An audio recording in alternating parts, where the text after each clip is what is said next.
Hello, my name is Donna Miller-Brown, and I'm a production manager here at the Kauffman Center.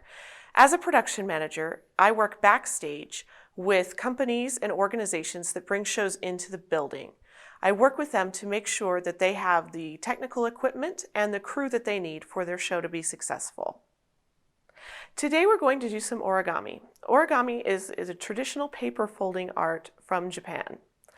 Ori means folding and gami means paper. Now, many countries have had paper folding traditions throughout the centuries, but Japan's is certainly the oldest and one of the oldest documented. There are texts dating back to the 1680s during the Edo dynasty that were recreational texts, sort of pamphlets, if you will, to show people how to make some folds for fun and enjoyment. So this is a tradition that certainly goes back many, many years. Now, in traditional origami, you do not cut the paper with scissors, nor do you glue it, or as we might be doing later, staple it. You're supposed to make your creations entirely from the folds. What we are going to be doing today is not that. I think, in fact, maybe instead of origami, we might call what we're doing today simply 3D paper construction. Here is an overview of the projects we will be making today. The first is a simple 5-pointed star. The second is a wreath of contrasting colors. And the third is what we'd call sort of just like a hanging ball or bauble.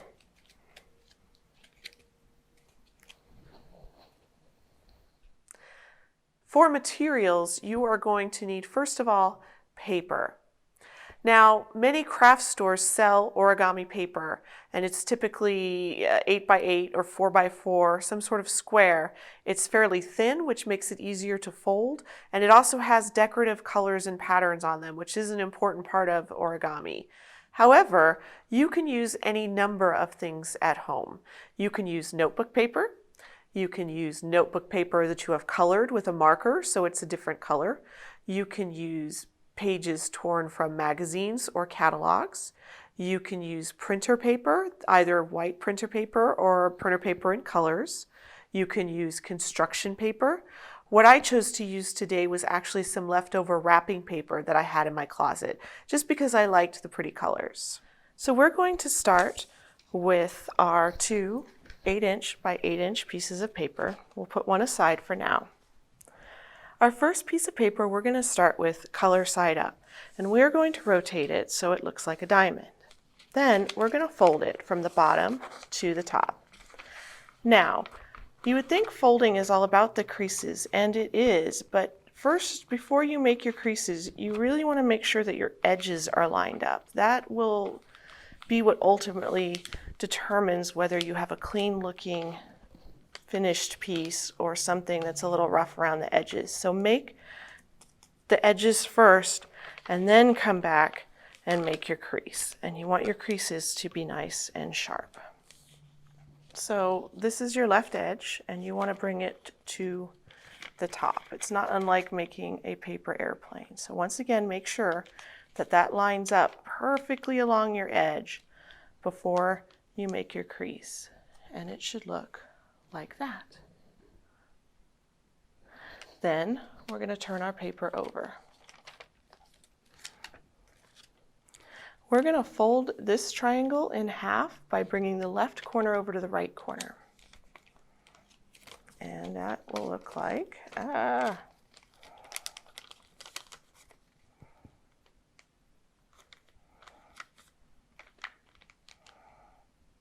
will look like this. And you can see that my edges are not as good as I would like them to be. Part of my problem is that I cut this 8x8 out, and so my edges are not perfectly straight. A paper cutter is helpful in this situation. Then we want to open this flap that we made, and I don't know how to explain. We want to open it so that we can take this part right here up to the top and line it up along the edge like that. And now what we have looks very much like a paper airplane or like part of a 5-pointed star. And there we are. So we're going to go take that and put it aside and start with our other piece. So now we're going to take our second piece of paper and we're going to put it color side down, and we are again going to rotate it like a diamond. And we are again going to fold the bottom corner up to the top corner, trying to make our edges as even and together as possible.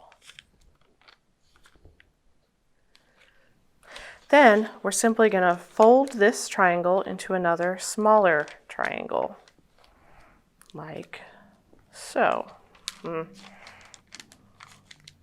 again, make your edges meet, and then worry about getting your crease once you have that lined up.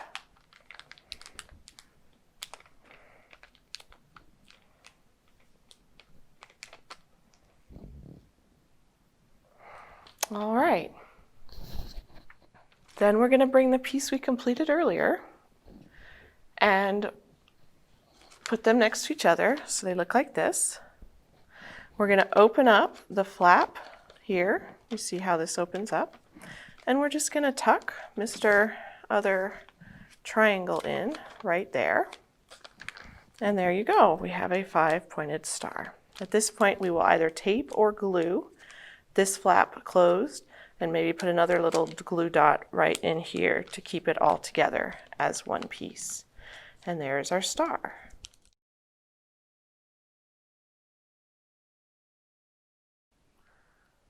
For our next project, we are going to make this wreath style.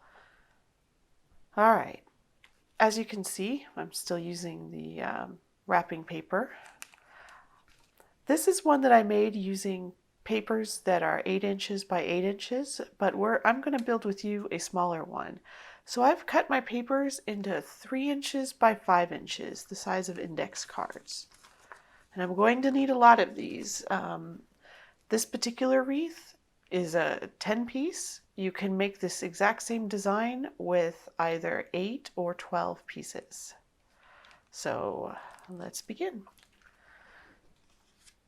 You're going to take your first piece and you're going to line up your edges and crease it the long way. Then you're going to fold it in half on the horizontal axis, like that.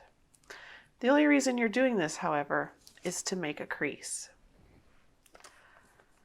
After you unfold it, you're going to take this edge and you're going to fold and place this top edge along that crease that you just made. Don't make this crease quite yet. Just kind of do that lightly and fold this other end around to do the same thing, because it's very important and you want to make sure that these line up here at the bottom, that they are the same length. So once you get those lined up and you're along this crease, the center crease, then you can go ahead and make that crease. Like that. Now you've got what looks like a little house. You're going to take that house and flip it over, like so. Now you're going to take this outside edge and you're going to fold it so that what was the left side runs along the bottom of this triangle right here. And you're going to do the same thing on the other side.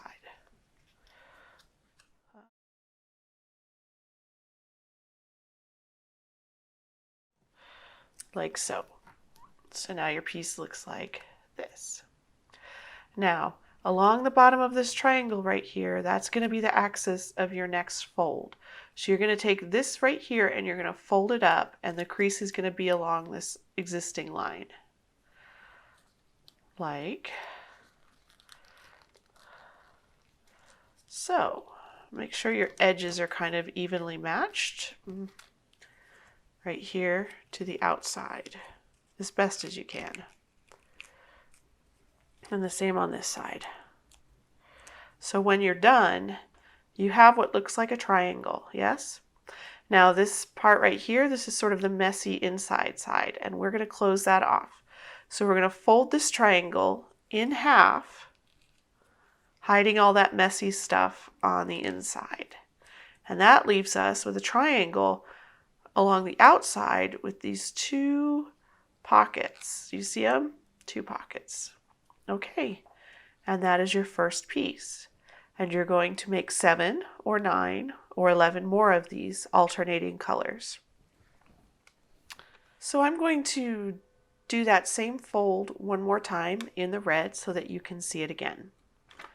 We'll start by folding lengthways, matching up our edges, then folding it in half. If you're interested in pursuing paper folding or origami, there are plenty of places with resources. You can go to the library and check out a book. Did you know you can actually check out electronic books online from the library? If you go to their website, they show you how to download an app on your phone and link your library card to it. And then you can download books onto your tablet or onto your phone for reading. You can also just go online and check out resources there. Just do a general Google on origami and folding, and there'll be lots of places with resources. Oh, I did that wrong. I should not have made that crease before I do what? Make sure my bottoms line up right here, right? These need to line up. Fortunately, I got lucky.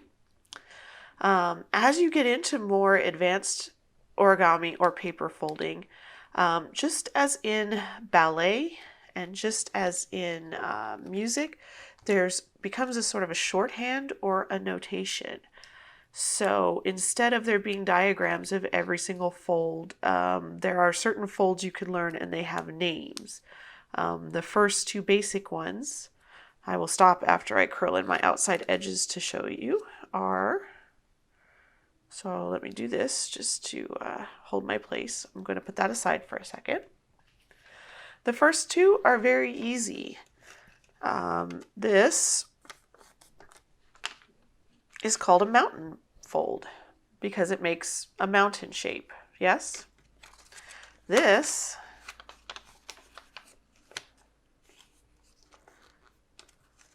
is called a, can you guess what is the opposite of a mountain? It's called a valley fold. And so there are a number of basic folds in origami, and they all have names. There's the inside reverse fold, the outside reverse fold, the rabbit ear fold, the pleat, the petal fold, the swivel fold. And so as you get into this in a more and more complicated way, oftentimes they'll say, first make a mountain fold, then make a pleat along this axis. Also, there are a number of basic origami bases that you start, first you make this, and then you branch off from there. An example, the bird base is the start of many other types of origami birds. So there's the kite base, there's the square base, there's the fish base, the frog base, and the bird base. So those are certain just basic origami animals or shapes that you should practice over and over and over until you can do them without instruction, because there are even more complicated forms that start with doing all of those folds first and then move on from there. But back to what we were doing with our red. So once again, we've made this shape, and then the next thing we do is we fold along this line. Basically, we're trying to make it back into sort of a triangle, or the silhouette of a triangle. We kind of want to line our edges up here before we make this crease, and we want to line up this edge over here before we make this crease. So we're back to sort of it's a triangle if you don't look at it too closely. And then we fold so that the messy parts are on the inside, continuing our triangle. So once again, we have this, and then we have these pockets. The pockets are very important because when you have two pieces together, the 2 points of this triangle fit into the 2 pockets. And that's the start of your wreath. And you just do that 6 more times with 2 pieces. 6 times 2 is 12, or 4 more times, or 3 more times, and you build your wreath. Now, And this is what the completed wreath will look like. If you use construction paper or any sort of normal grippy paper, how tight you're able to make these pockets and the grip of the paper should keep this together. Once you sort of slide it all into place, it should stay together. In my case, I chose to use a very slippery wrapping paper, and I had to use some little dabs of glue to help keep this all in one piece. And so what I did was, when I had my pocket to go into and my outer there, I dabbed basically right here on the inside of this triangle so that when I slid it into the two pockets, it grabbed the middle paper in there and hung on. And so that's how I constructed mine to make it sort of stay in place a little bit better. And that's our basic wreath. Moving on to the last ornament, this sort of ball type one. Now, I'm really in love with this wrapping paper. I just love the shininess of it and the glitter of it, but it may not actually be the best paper for this particular application. The reason why is that the paper that we want to use for this, you want color on both sides, and you want two different colors of paper. So this is one where construction paper would be good, or colored printing paper, or if you're going to use a marker on some paper, you want to definitely make sure that you color both sides. In my case, we all know that wrapping paper is one-sided, so I had to use my handy dandy glue stick, and I had to glue pieces of wrapping paper together to make a two-sided paper. Again, construction paper will have color on both sides. It would be a good choice for this. Anyways, so however you do it, you want to make 12 circles of about 3 or 4 inches. In my case, to get the circles, I just had a piece of paper and got a glass from the kitchen, bonk, and I drew around it with a pen and then cut them out with scissors. Whatever you need to do to get 12 circles, 6 of each color. Now, the next thing that you want to do is you want to put them in a particular order. So you want to start with color 1, and you want to do 2 of color 2, 2 of the same, then 2 of color 1, then 2 of color 2, then 2 of color 1, then 2 of color 2, and then you should be back to your original color 1. It should be sort of a sandwich with those on the with the original color on the outside and then pairs on the inside. And you want to stack them like this. Then you want to fold them over and try to make as sharp a crease down the middle as you can. Now, at this point, you can use a floral wire. You could wrap it very tightly around the crease. Or in my case, I took a stapler and I stapled it the length of the crease. So now we have them all stapled together and all sort of on a fold center line. All right. So this is where you get the glue out. Elmer's might be good because you can do a little dot, or you can do a little glue stick, a little strip. In my case, as it turns out, my paper was very shiny and didn't grip the glue very well. So I actually came back to my old friend, the stapler, and stapled them together. But you want to sort of imagine that these are divided in, without drawing, into thirds. So this is sort of 1/3 and this is sort of 1/3 right here. Does that make sense? So about 1/3 of the way down is here and about 1/3 from the bottom is here. You want to come with your 2 inner ones and you want to join them with a dot of glue right at that first third right here, so that it's open back here and it's open in a limited amount right here. Now, since I know that glue does not work on this particular shiny paper, I'm just going to go ahead and make a little staple. You don't have to staple it. Okay, your next fold right here, you are going to attach 1/3 of the way from the bottom. Sorry. Then your next fold, you're going to attach once again at the top. And you're going to just alternate top to bottom, bottom to top, all the way around.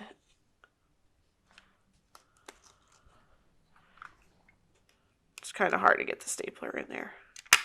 Glue is definitely the cleaner and better looking way to do this. I just had to have that red shiny paper that I liked.